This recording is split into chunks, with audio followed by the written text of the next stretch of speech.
Well, I believe that as Orthodox Christians, we need to stand up for life. We need to stand up for normal marriage between a man and a woman. We need to stand up for the family. And we need to, more than anything else, build families. The teaching of the Orthodox Church, at least of the Russian Orthodox tradition, regarding contraception is no different than that of the Roman Catholic Church. Contraception is not something that is a normal part of a marriage. Rather, we should be open to children. Now, that has to be that is applied by one spiritual father in each particular situation. It's not a kind of a blanket thing.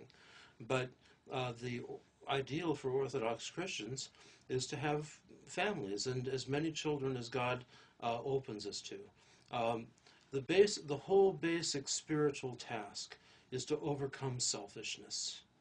Every aspect of spiritual life is basically focused on this one thing. And having kids, having little kids, is one excellent way to overcome selfishness. Mm-hmm. So is taking care of grandma or great-grandma.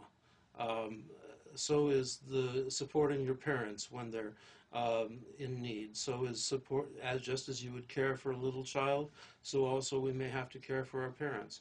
It's this basic orientation to love of the other that demands self-sacrifice for the sake of the love of the other, which becomes for the sake of God. Because by serving the other, we serve God. And by keeping our focus on the other, we overcome our own self-centeredness and our own selfishness. All right, the Church has historically opposed contraception. In light of the talks that you have given on the topic of monasticism and marriage, can you please address the issue of contraception for our time? Well, basically, all the Holy Fathers are pretty much of one mind that contraception is wrong.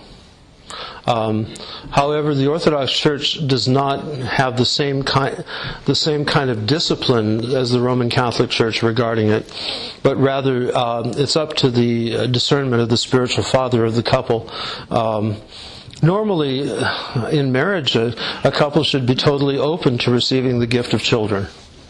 But if you've already had 4 or 5 and you can't deal with any more, or there's some medical problem or whatever, then talk to your spiritual father about it and ask.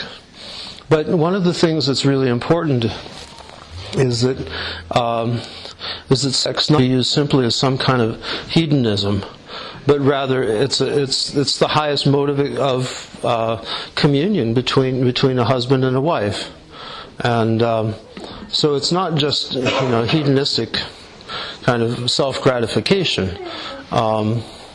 In other words, if contraception is going to be used, how can it be used unselfishly?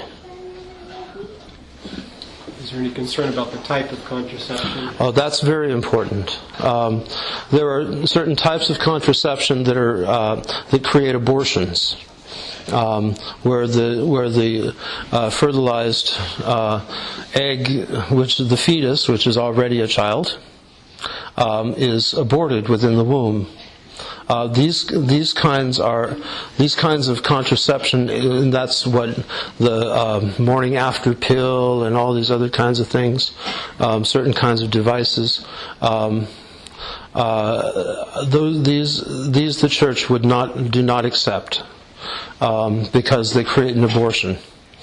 The idea of contraception is to prevent the sperm and the egg from interacting.